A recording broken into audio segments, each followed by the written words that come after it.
tipo de investidor é você e por que isso é importante? Para que você quer o seu dinheiro? Esse é um ponto de partida relevante na hora de você escolher um investimento. Eu diria que é até mais relevante do que saber se a bolsa vai subir ou descer. Simino, é isso mesmo? Quer dizer, por que é importante a gente se conhecer como investidor? Eu acho que entender, né, o que quer, onde estamos, onde queremos chegar, quem somos, enfim. É importante você ter um autoconhecimento justamente para auxiliar, né, e determinar a montagem do seu portfólio. Né? O que eu quero de ativos, vamos dizer assim, de menor risco, quanto que eu quero de ativos, digamos, de médio risco e quanto que eu quero, se é que eu quero, ativos de maior risco.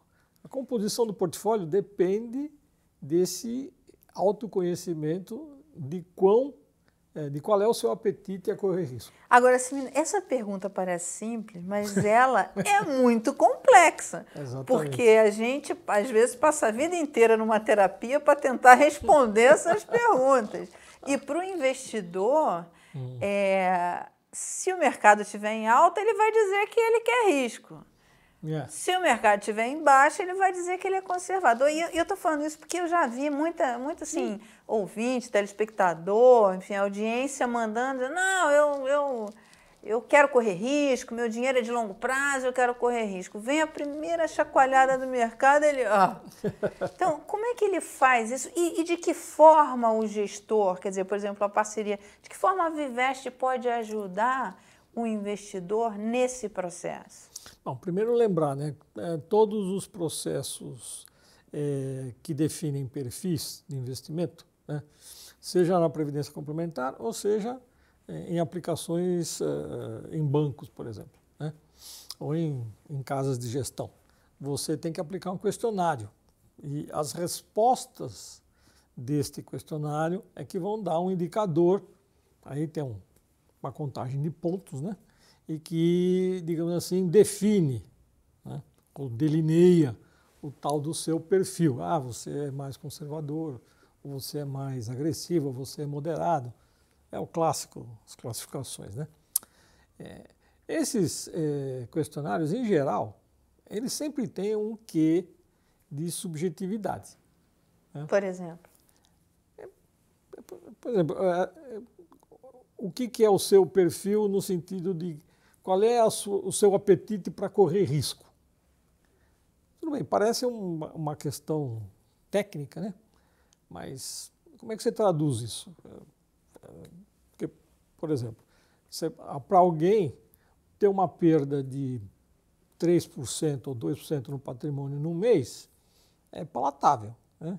Para outros, perder 2% ou 3% do patrimônio no mês, quando eu digo perder, é flutuação do patrimônio, não necessariamente você vendeu os ativos e, portanto, você perdeu. É inaceitável. Né? Então, assim, essa questão de percepção de risco é um pouco complicada. E o apetite para risco, quer dizer, você pode ter um apetite para risco, por exemplo, de saltar de paraquedas. Adoro saltar de paraquedas, mas não gosto de perder dinheiro. Isso é outra coisa, é confundir, né, essa percepção de risco, digamos assim, entre atividades esportivas, né? Eu salto de paraquedas, e como investidor, são duas coisas muito diferentes. Então, às vezes, tem um pouquinho de confusão nesses aspectos. Né? Agora, isso, como eu falei na abertura, é extremamente relevante para o investimento bem-sucedido, porque se você erra nessa dosagem, você vai fazer movimentos que você vai ter perdas desnecessárias, que não precisaria ter, porque vai se movimentar em momentos de volatilidade e tal, e aí vai acabar, por não entender, vai acabar perdendo dinheiro. De que forma o gestor ajuda você a ter esse autoconhecimento, a colocar isso na hora de escolher o seu plano? Existem estudos empíricos muito claros no seguinte sentido. Primeiro, quanto mais você se mexe, maior é a tendência de errar. Né? Então, aquela história, eu sou agressivo em março, aí eu posso mudar de perfil em junho, aí eu sou conservador, Aí em setembro eu posso mudar de novo, agora eu sou moderado, e chega em dezembro eu sou agressivo de novo. Né? E daí tem estatística sobre isso. Isso é um clássico, porque eu já recebi perguntas assim, é um clássico, porque eu já recebi perguntas de audiência dizendo o seguinte, não, eu sou agressivo, mercado em alta, né? Isso sempre acontece quando o mercado está em alta. Eu sou agressivo, eu quero, meu dinheiro é de longo prazo, eu quero colocar em ações e tal. Aí, tudo bem. Depois você recebe, isso já me aconteceu de verdade. Eu recebi e-mail de ouvintes que falavam assim, ai, estou desesperado, não sei o que eu faço. Isso foi na crise de 2008, eu recebi muitos e-mails assim. E o que eu faço? Saio vendo tudo e tal, e como é que eu... Aí eu falei, mas escuta, esse seu dinheiro é dinheiro de médio prazo, longo prazo? O que você dinheiro? Quando que você investiu? Ele falou assim, não, eu investi tem 3 meses. Ah, o seu dinheiro de longo prazo é de 3 meses? Né? E já gerou nervosismo, né? Já gerou nervosismo, quer dizer... Outro comportamento clássico, né, que está associado à questão, à liberdade de você atuar com perfil, é investir olhando para trás, entre aspas. Né? Então, se você pegar os últimos 3 meses e a Bolsa subiu, a tendência das pessoas falar, bom, agora o negócio é ser arrojado, né? Porque a Bolsa está subindo, tá certo? Ou então, se ele pega 3 meses de queda, ele fala, bom, aí eu acho que eu não sou arrojado não, porque estou enfrentando uma perda aqui contábil de patrimônio. E vou te dar um exemplo. Ano passado, a Bolsa no primeiro trimestre subiu 14%. No segundo trimestre, caiu 18%. Então, você imagina se você fica olhando para trás e fica alterando o seu perfil a cada instante em função da volatilidade do mercado, que, diga-se de passagem, volatilidade do mercado, praticamente de Bolsa, é natural. Né? Talvez o ano passado tenha tido algum exagero, né, no padrão de oscilação, mas tem, Bolsa sobe no mês, cai no outro, enfim. Né? Se você pegar lá em 96, logo depois do plano real, foi fantástico, né? Porque a Bolsa subiu, se não me engano, 14 ou 15 meses consecutivos, um atrás do outro. Claro, uma Bolsa que sobe 15 meses consecutivos, tá certo? Acho que ela começou a cair, a primeira queda é abril ou maio de 96, isso lá vem de 95, né? 95 inteiro, tal. Final de 94, 95 inteiro, começo de 96. A reação natural das pessoas, assim, bom, os troços sobem todo mês e eu estou fora. Né? Não estou participando da festa. Meu cunhado está ganhando dinheiro. Exato. Eu estou aqui. Essa exatamente. É o que eu chamo, de forma... É uma brincadeira, né? É o efeito da piscina, da beira da piscina, né? Porque o cara aceita na beira da piscina, sempre tem alguém que está ganhando mais que ele, tá certo? Na beira da piscina. E aí ele fica com aquela sensação, estou perdendo, né? Eu não estou participando. Então eu diria que são 2 coisas importantes. A primeira a partir do momento que você definir um perfil, depois vamos ver como é que você define esse perfil, se mexer o mínimo possível. Né? Porque se você estudou bem a definição do seu próprio perfil, seja ele conservador, moderado, agressivo, enfim, né? E se você está, digamos assim, ciente e consciente desse posicionamento, ele não deve ser influenciado por movimentos de curtíssimo prazo, nem de curto prazo. Né? Porque você tem que se ater ao estudo que você fez de autoconhecimento, do seu portfólio, do seu patrimônio, para manter esse perfil no longo prazo. E não se influenciar, de novo, pelos acontecimentos recentes olhando para trás. Mas que, infelizmente, existem estudos mostrando que esse é o comportamento médio mais comum. A melhor proteção para isso, Cimino, é a informação, né? Porque o cara, se ele tem a informação, e aí, atenção, porque a informação você tem aqui, e tem um problema sério atualmente, que é o ruído. Esse ruído que sempre existiu no mercado, com a tecnologia, ele se potencializou, ele foi a 10ª, né? Quer dizer, então você tem em momentos de estresse, vai dar calote, não sei o quê, o mundo acabou, enfim, e a polarização política ajuda muito nisso também. Você definir suas fontes de informação é importantíssimo, né? Para você poder ter a tranquilidade de não fazer movimentos desnecessários. É o trabalho que o investidor tem que ter e é o trabalho, digamos assim, profissional do gestor, né? Que é separar o que é ruído, eu costumo brincar, né? O que é ruído e o que é música. Né?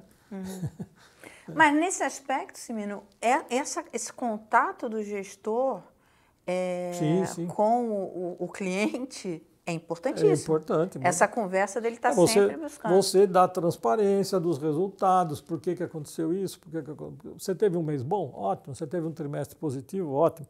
Teve um trimestre negativo, ou ruim, ou abaixo do esperado?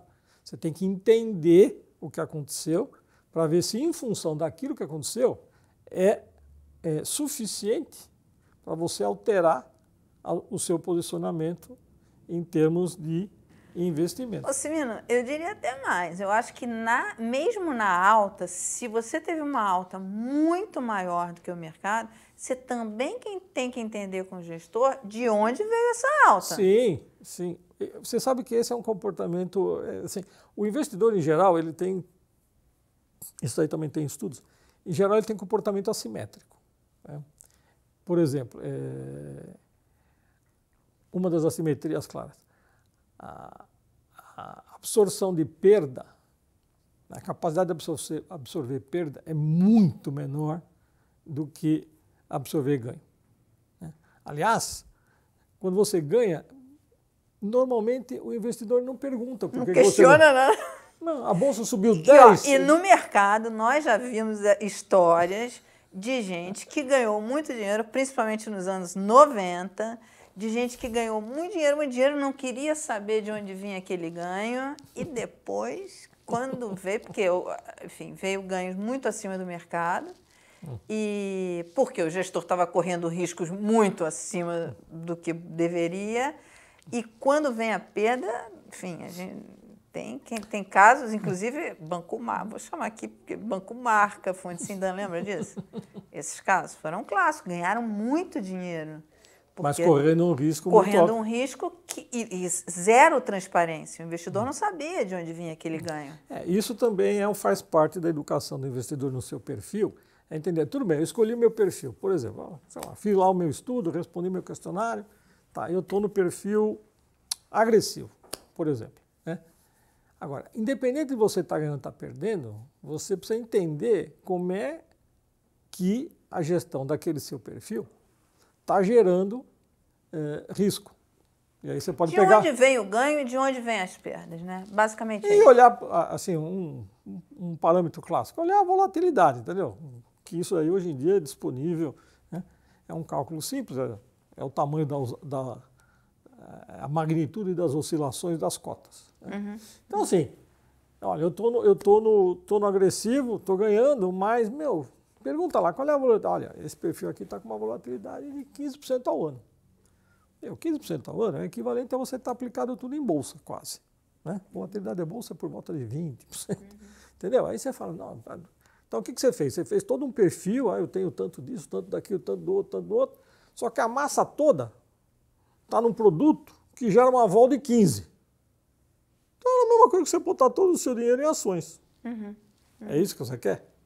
Então você tem que entender o ganho e tem que entender o risco que o seu perfil tem associado ao ganho ou à perda. Né? Porque às vezes você fala, tive perda. Mas qual era o... mas eu estava num produto de vol de 2. Às vezes acontece. Né? E saber de onde vem, né? Porque... Entender... um caso clássico foi aquele período da marcação a mercado. Quer dizer, muita 2002. gente teve perdas ali que eram perdas contábeis. Se ele tivesse entendido o que era aquela perda... não se movimenta, é só esperar que vai recuperar. Como recuperou. Enfim, Agora, acho que tem dois parâmetros objetivos que eu acho que são importantes para as pessoas pensarem na definição do seu próprio perfil. O primeiro parâmetro, estou falando objetivo, é a idade. Né? Então, estudos clássicos também. uma pessoa com 30 anos de idade, ela pode, em tese, correr muito mais risco que uma pessoa de 70 anos de idade. Por quê? Porque aos 30 anos você tem aí 30, 40, 35 anos de vida profissional adiante para repor uma eventual perda numa aplicação financeira. Né? Evidentemente, por óbvio, uma pessoa que tem 70 anos tem muito menos tempo, né, para repor perda nas suas aplicações financeiras, porque muito provavelmente aos 70 anos, salvo casos muito específicos de um profissional liberal, ele já não tem atividade profissional ativa. Né? Então, a idade é muito importante. Esse é um ponto. Então, primeiro ponto objetivo, a idade. E a idade é quanto mais idade você tiver, menor risco. A parcela de risco. Isso é isso. É linear. Né? Salvo qualquer outra condicionante.